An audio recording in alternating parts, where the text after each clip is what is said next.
Hi everyone, it's me, Krylios, Team Rayceen Productions MC and producer. And today I'm honored to have here with me filmmaker and director of the new film Residue on Netflix, Merawi Gerima. Welcome, welcome. Thank you, Hey, thank you. welcome Merawi. Thanks for being here. Thank you for having me. Awesome, awesome. So great to have you here. And let's talk a little bit about your film Residue. Let's start out with that.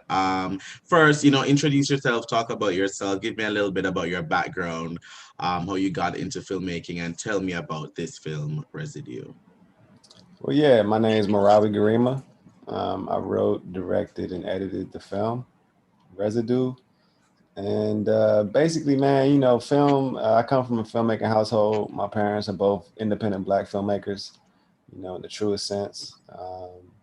They come out of the period of time, so-called LA Rebellion, which was a period of time of, Black filmmakers, who were making independent films, right, fighting hook or crook to make stories Yes. about the Black experience that that really were unmitigated by and unfiltered, Yes, and yes. they developed a craft of filmmaking, which was essentially good at creating high production value with very little resources. Mm, And so basically, my parents come out of that, and so I think that it just made sense that at a certain point, really in my late 20s, I started turning towards filmmaking as a way to express my own self. I like that. I like that. I watched your this director's trailer that you have, and you say in it, this is not a film, this is a weapon. I thought that was very powerful and a very powerful way to end that. Tell me about what that means and what that weapon is like for you and what that means to you. Well, we just understand film as something more than just entertainment. I think a lot of times it's condensed to just the popcorn and the theater seats, but really, if you think about the way that film influences the world and the way Mm, that, film really has the power to destroy or enhance culture, in yeah. the ways that it has, then you know that it really can be weaponized against people. Mm-hmm. And so, to me, the idea behind residue is that it's weaponized in the service of us, Yes, and yes, that yes. was the whole challenge for us was making a film that was totally fashioned, to be, really in service of the people in my community, which I feel are under siege, really. Yeah, definitely. At this moment, I'm going to take a pause to play the trailer for Residue, and then we'll come back and chat about the film a little bit, okay? Sounds good. Alrighty.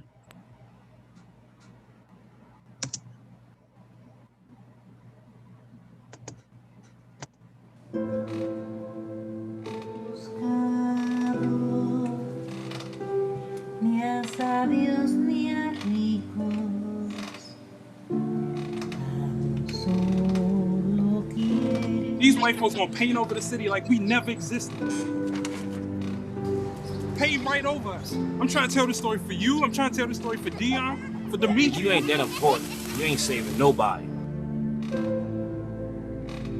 damn sure ain't saving me. Jay, don't act all sad now. Don't forget you left us. Where was you at? You wasn't here. We was out Cali living a life. While we in the city trying to survive. You come back in the city now and talk about something where Demetri said like you really care. You ain't care. You really care about yourself. Hey, is this your truck? Yeah. Turn the music down. The music's too loud. Don't make me have to call the cops. Wow. Wow, wow, wow, wow. Love it, love it, love it, love it. So, So, I'm gonna just post this right here because that was an old trailer. I don't know if you want to play the new one, but this is the new one right yeah, here. sure. Let me bring up It's a the lot new shorter. one. Let me bring up the new one. Let me pause this.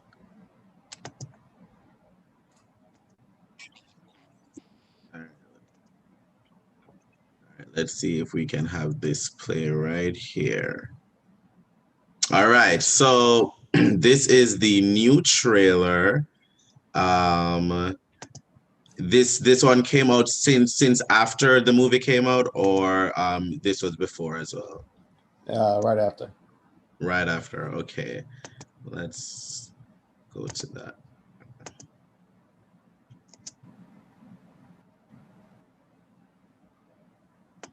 Remember me? Y'all remember me?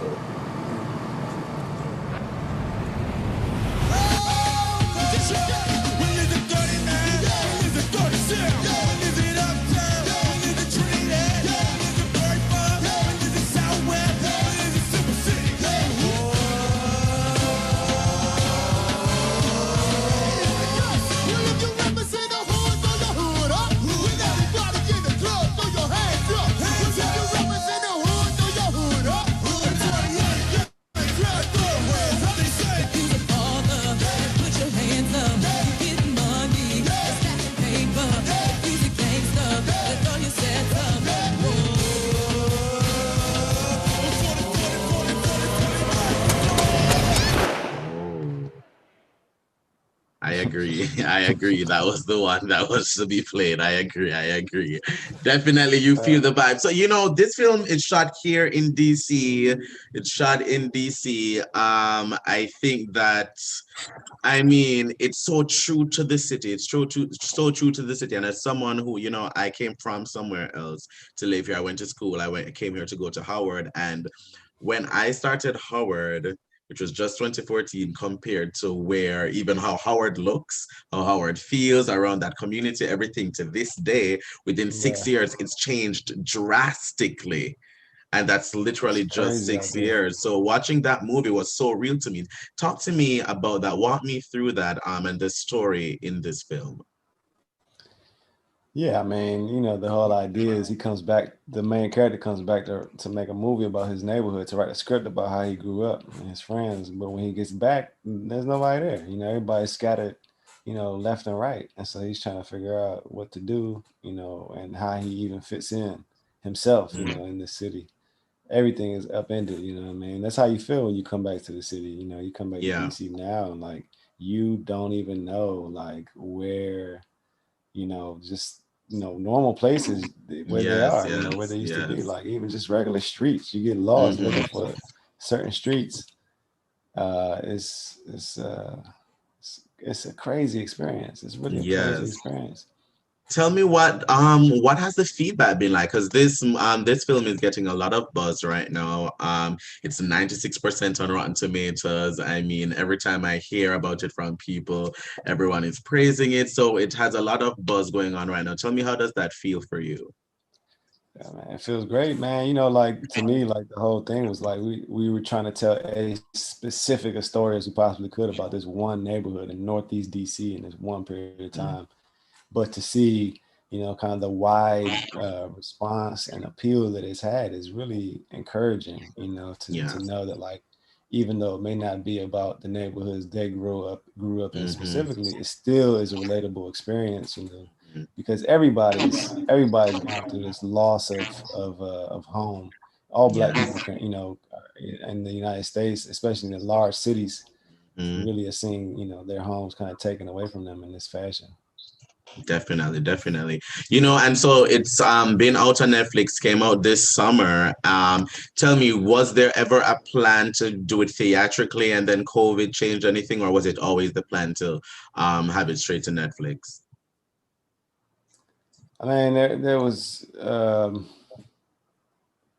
to be honest, there was never really a plan to speak of, when we were making the film. We didn't know how it would be distributed, if it would be distributed at all. Yeah. It's important that people know that when we were making it, we were just we got to capture this community before it's too late, Yeah. I think everything that's happened since then is just, icing on the cake, Yeah.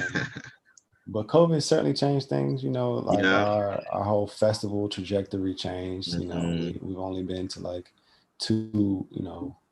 two festivals in the United States. Yeah. Three, I think, as opposed to several. Yes, of course, definitely. Yeah.